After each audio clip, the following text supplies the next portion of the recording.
history of the United States of America. Hi, boys and girls, ready to get started? Once upon a time, there were these people in Europe called pilgrims, and they were afraid of being persecuted.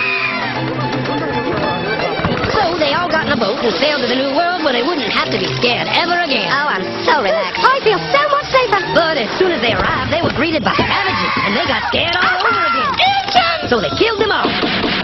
Now, you'd think wiping out a race of people would calm them down, but no. Instead, they started getting frightened of each other. Witch! So they burned witches.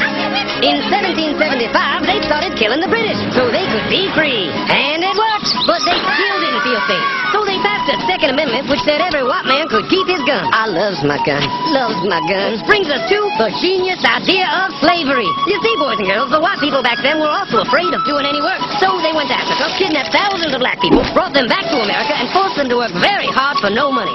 And I don't mean no money like I work at Walmart and make no money. I mean $0. Nothing. Not a zip. Doing it that way made the USA the richest country in the world.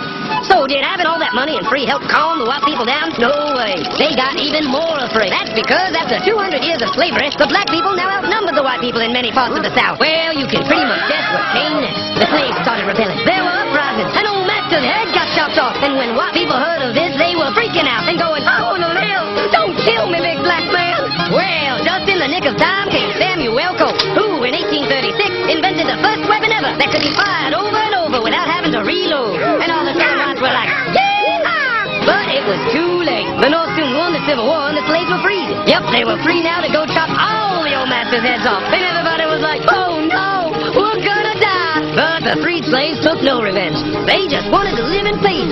But you couldn't convince the white people of this. So they formed the Ku Klux Klan. And in 1871, the same year the Klan became an illegal terrorist organization, another group was founded, the National Rifle Association.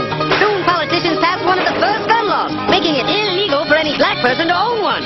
It was a great year for America. The KKK and the NRA. Of course, they had nothing to do with each other, and this was just a coincidence. One group legally promoted responsible gun ownership, and the other group shot and lynched black people. And that's the way it was all the way to 1955, when a black woman broke the law by refusing to move to the back of the bus. White people just couldn't believe it. Huh? Well, I won't say no. What's going on? Man, all hell broke loose. Black people everywhere started demanding their rights, and white people had a major freaky field meltdown, and they were all like, run away! Run away! And they did. They all ran fleeing to the suburbs where it was all white and safe and clean.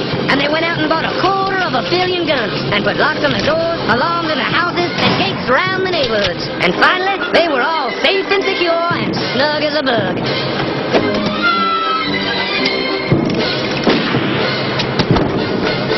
And everyone lived happily ever after.